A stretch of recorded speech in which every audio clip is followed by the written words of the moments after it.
Back in 2006, the PlayStation 3 was just beginning, and game companies were trying to show what the future of gaming would look like. Developers were promising bigger worlds, more cinematic storytelling, and advanced physics. Of course, graphics looked better than anything before it, and so Sony would reveal a game called 8 Days. The trailer immediately grabbed attention. Massive shootouts, collapsing environments, cinematic driving sequences, and action scenes that looked far beyond what most players had seen at the time. For many players, watching 8 Days felt like one of the biggest upcoming exclusives for the PS3. However, all that excitement died when the game just disappeared. Sony would cancel the project, and over time, 8 Days would become one of the most forgotten games of a bygone era.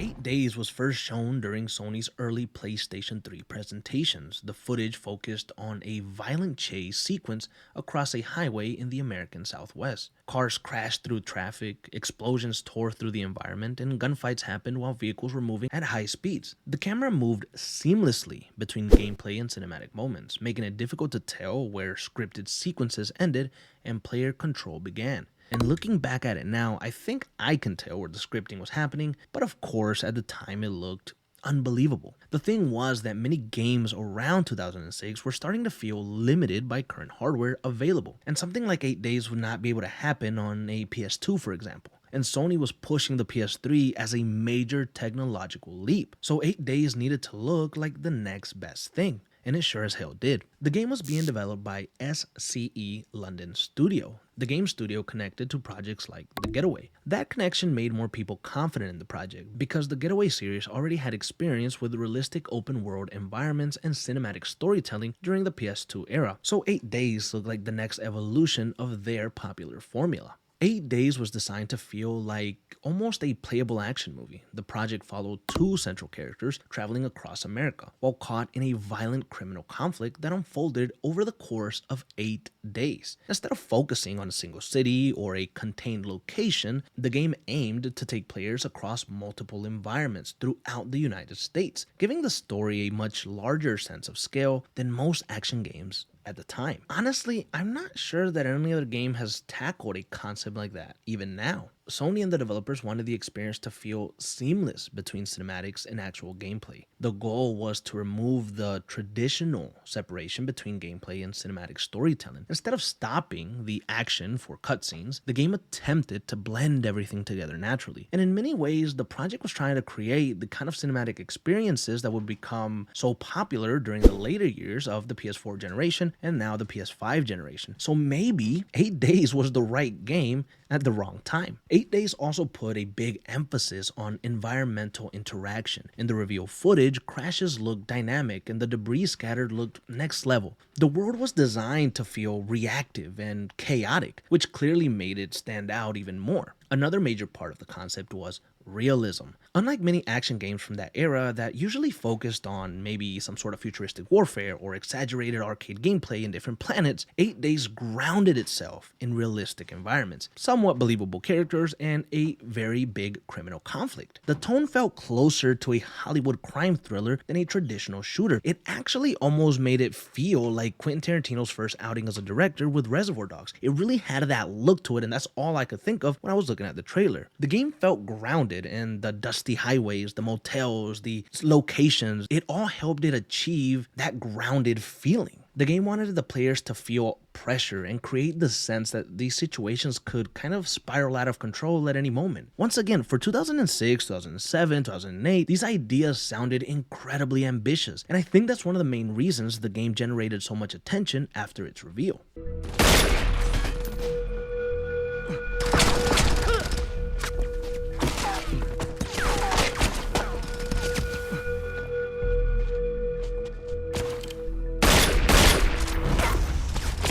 However, with all the hype and all the excitement, there were growing concerns, and skeptics began doubting the validity of the project. A major debate began around how much of the reveal was actual real gameplay. Some viewers believed the footage was heavily scripted or pre-rendered. This was a major issue during the early PS3 era. Several games shown looked far more advanced than what consoles could actually handle at the time. Sony faced criticism for presenting target renders and cinematic demos that did not always reflect the real final gameplay. 8 Days would become part of that discussion. Now, even today, people still debate how much of that trailer represented real gameplay and how much was carefully staged for the reveal. And as we have now learned with many games since, that a lot of these reveals look massively better than the actual game when it does release. 8 Days would be canceled, and this would happen in 2008, bringing an end to one of the most ambitious early PlayStation 3 projects.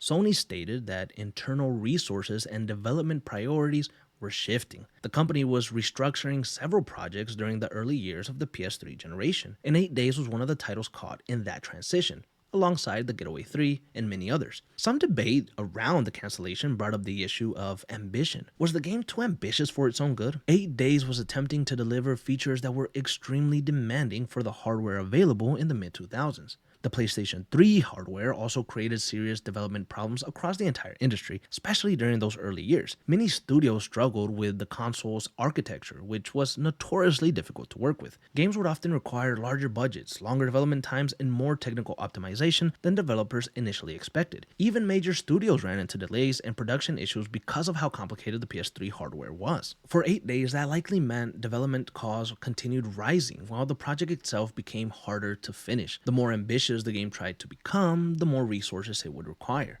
Sony may have eventually reached a point where they said, you know what, continuing development no longer seems like a financial responsible thing to do. That pressure may have created another problem for the project. Expectations became extremely high. If Sony believed that the final game could not realistically match what players expected after the reveal, confidence in the project and the studio and Sony themselves would start to decline. What's interesting though is that a few weeks after the cancellation, Sony came out with a statement saying that a lack of online mode definitely played a part in shutting down 8 Days. Now, 8 Days will always remain a what if in the gaming industry, a game that showed so much promise and generated so much hype, and sadly the studio developing it, London Studios, were shut down by Sony back in May of 2024. So any hope that existed, if any, of seeing this game ever return in any shape or form is probably gone. Now, one last thing that I would like to cover is an interview with Eurogamer from former studio London developer Richard Bunn, who offered more of an insight into the project and what was going on leading to the cancellation and afterwards. Bunn described the internal version of the game as jaw-dropping, stating that while the public reveal footage received kind of mixed reviews, the in-house build was significantly more advanced and impressive than what players ever saw. According to him, the cancellation was not due to a lack of progress or even an online mode, but rather rising development costs, shifting priorities within Sony Computer Entertainment, and concerns about profit for the PlayStation 3. One of the most notable details from the interview was that the game planned to focus on online co-op gameplay. Bunn explained that the core design revolved around buddy gameplay where 2 players would move through the campaign together, sharing resources and supporting each other in combat. He compared the concept to something like Uncharted but with 2 fully playable protagonists, which honestly sounds pretty fucking interesting. He did admit that there was no traditional competitive multiplayer or online mode, but there was going to be an online co-op mode that was intended to be a major feature of the final game, so basically you could play the game together. Bunn also revealed that the project included a wide variety of gameplay systems beyond what was shown publicly. These included cinematic direct moments similar to God of War, vehicle driving sections,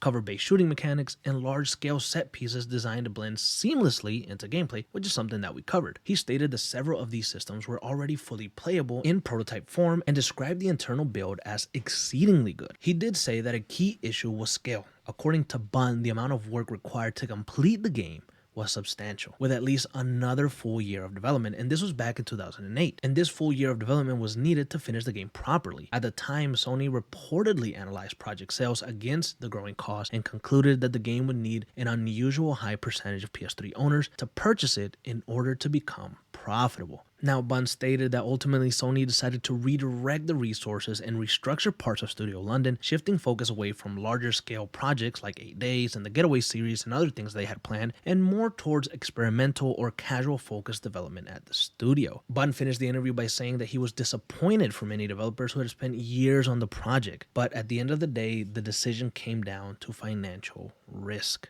This was a really fun video to make, actually. I had not heard at all about 8 Days before, and when I started doing some research into the canceled games, like kind of like what we did with the Snoop Dogg and the Clint Eastwood Dirty Harry game, 8 Days popped out alongside other games that I find very interesting to cover. So we're going to be covering a lot more as the weeks go on, but this was one in particular that really grabbed my attention because of how good it looked. And I really like the concept of it taking place through 8 days. Like every single mission maybe was like a day or something like that, and they were gonna be however long, maybe an hour long per mission or something like that. But it just seemed so interesting, and it sounds so cool, like going through the American Southwest and seeing these highways and visiting these different cities. I don't know. I mean, at the time there were a lot of games that were releasing that were I don't want to say GTA clones, because people get kind of mad about that, but in the same vein of like that type of GTA kind of clone-ish, maybe Max Payne, just kind of open world crime games. And I feel that genre has always kind of lacked a lot more video games, especially nowadays with the PS5 and PS4 for sure. In the PS3 era, PS2 era, they were a lot more common because, everybody was trying to chase the hype of GTA. But I feel like there's a genre there that still to this day could use so much more beautiful video games. I mean, we could explore so many different things when it comes to that crime genre, and something like 8 Days today would make a lot of sense. I mean, everything that they were trying to do at the time can be done now with the hardware that we have. Imagine a video game where you play as a cop or two cops, maybe your buddies, you guys are like buddy cops and you guys are doing something and chasing this criminal organization throughout the United States of America. So obviously they're not going to give you like a big ass open world where you can kind of see everything, but think Far Cry. You could have small areas that are kind of open and each city is explorable to a certain degree, and